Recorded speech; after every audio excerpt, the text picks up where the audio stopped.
সালামু আলাইকুম গাইজ, আমরা অবস্থিত করতেছি রোমের ভ্যাটিকান সিটির মধ্যে।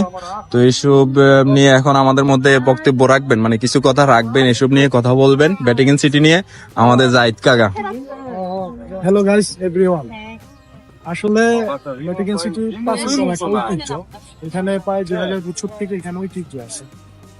আর ভ্যাটিকান সিটি মূলত হচ্ছে খ্রিস্টানদের ফাদাররা যেখানে থাকে ওইটা নিয়ে একটা business।